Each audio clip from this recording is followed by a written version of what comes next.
మన కాదంబరి సిల్క్స్ లో flat 50% discount and 25,000 purchase మీద 2 కంచి కాటన్ సారీస్ ఉచితం.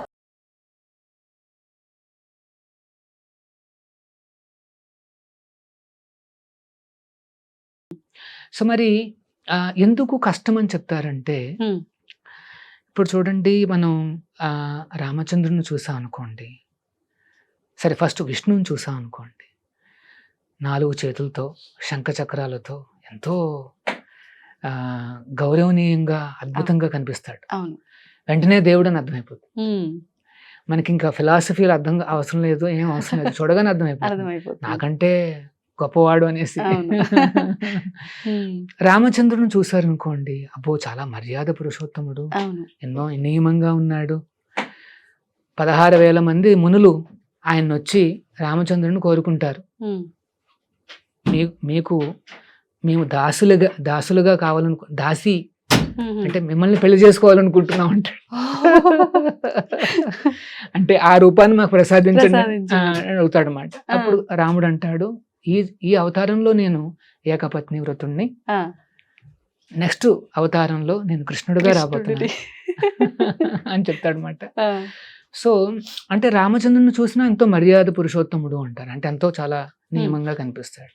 కానీ కృష్ణుడి దగ్గరికి వస్తే ఒక సామాన్యుడిగా కనిపిస్తాడు, గోవుల్ని కాచుకునే ఒక కాపురిలా కనిపిస్తాడు, నెమలి పించం పెట్టుకుంటాడు, ఆ తర్వాత గోపికలతో ఆడుకుంటుంటాడు, తర్వాత 16,000 మందిని పెళ్లి చేసుకుంటాడు.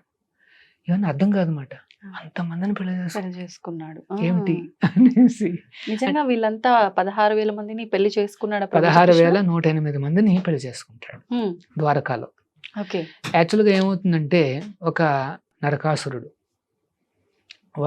వాడేం చేస్తాడు అంటే, అన్ని రాజ్యాల మీద దాడి చేసి ఆ రాజులను ఓడించినప్పుడు అక్కడుండే కన్యలందరినీ దొంగలించుకుని వచ్చి తన ఆధీనంలో పెట్టుకుంటాడు. ఆ రకంగా 16,108 మందిని బంధిస్తాడు. వాళ్ళందరినీ ఒప్పించి పెళ్లి చేసుకోవడానికి ప్రయత్నాలన్నీ చేస్తూ ఉంటాడు అన్నమాట. ఆ తరుణంలో కృష్ణుడు అక్కడికి రావడం జరుగుతుంది. కృష్ణుడు సత్యభామ ఇద్దరు అక్కడికి రావడం జరుగుతుంది అన్నమాట. జరిగినప్పుడు ఆ కాలంలో ఏంటంటే అది వైదిక సంప్రదాయం అన్నమాట.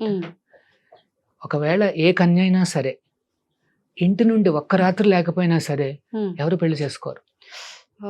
ఒక్క రాత్రి 2 రాత్రులు లేకపోయినా సరే ఎవరు పెళ్లి చేసుకోరు, అసాధ్యం పెళ్లి అనేది. అట్లాంటి తరుణంలో వీళ్ళు ఎన్నో రోజులుగా ఎన్నో నెలలుగా బందీలుగా ఉండడంతో వాళ్ళకి అసలు పెళ్లి అవ్వడం అనేది అసాధ్యం. సో కృష్ణుడు వచ్చి ఆ రాక్షసుని సంహరించిన తర్వాత వీళ్ళందరి నుండి చెర నుండి విడిపిస్తాడు. విడిపించినప్పుడు వాళ్ళందరూ భగవంతుడిని ఆల్రెడీ ఆకర్షితులైపోతారు స్వామిని చూడగానే.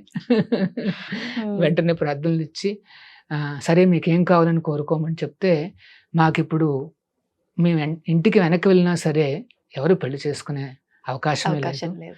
సో మరి అయితే ఏంటి అంటే, ఏం కావాలి మీకు అంటే, మమ్మల్ని మీరే పెళ్లి చేసుకోండి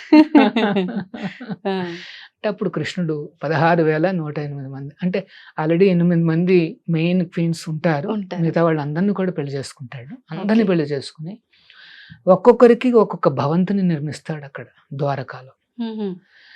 అంతేకాదు 16,108 రూపాలుగా తను కూడా ఎక్స్పాండ్ అవుతాడు. ఒక్కొక్క భార్యతో ఒక్కొక్క రూపం నివసిస్తుందన్నమాట. అంతమంది కృష్ణులుగా తను విభజన జరిగి తను ఒక్కొక్కరితో నివసించడం ప్రారంభిస్తాడు అనమాట. అంటే మానవులు ఒకవేళ ఎక్కువ మందిని పెళ్లి చేసుకున్నా వాడు ఒక్కొక్క రోజు ఒక్కొక్క ఇంటికి వెళ్ళగలుగుతాడు, వెళ్ళాల్సిందే అంతే. కానీ భగవంతుడు అట్లా కాదు, తను ఎక్స్పాండ్ అవుతాడు, సర్వాంతర్యామి అంతటా ఉంటాడు అన్నట్టు. అన్ని చోట్ల అన్ని గృహాల్లో కూడా ఆయన కృష్ణుడిగా అవతరించి అక్కడ ఉన్నాడు అనమాట. ప్రతి హృదయంలోనూ ఆయన ఎక్స్పాండ్ అయ్యి ఉండగలిగిన వాడు ఒక 16,000 మందికి అంత తొందర ఏముంది. మన ఏమిటంటారు, మానవ హృదయంలోనూ ఉన్నాడు పరమాత్మ రూపంలో, ఒక చిన్న మస్కిటోలో కూడా ఉన్నాడు. ఏదన్నా జీవి కదులుతోంది అంటే ఆ జీవిలో ఆత్మ ఉంది, పరమాత్ముడు ఉన్నాడు. అంటే చలనం ఉన్న ప్రతి దాంట్లో పరమాత్మ ఉన్నాడు అనుకోవచ్చా?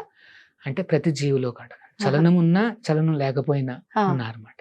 చలనం లేనివి ఏమిటి? ఆ, చరాచర సృష్టి అంటారు కదా. అచర అంటే వృక్షాలు, అవును. వృక్షాల్లో కూడా ఆ స్వామి ఉన్నాడు అనమాట. ఉమ్, సో అంటే పరమాత్ముడు ఉన్నాడు కనుకనే మనం కొంత ఆ యాక్టివిటీని చూస్తాం అన్నమాట. అవును. పళ్ళు రావడము, పుష్పాలు రావడము అట్లనే గమనిస్తుంటాం. అంటే ఎక్కడైతే ఇట్లాంటి ఆ గ్రోత్, ఆ కాన్షియస్నెస్ జీవం ఉండటం. జీవం ఉందో వాటన్నిటిలోనూ ఆ పరమాత్ముడు కూడా జీవితో పాటుగా నివసిస్తాడు. ఉమ్, ఉమ్, ఉమ్, జీవి వేరు, పరమాత్ముడు వేరు. ఉమ్, ఆత్మ వేరు, పరమాత్మ వేరు.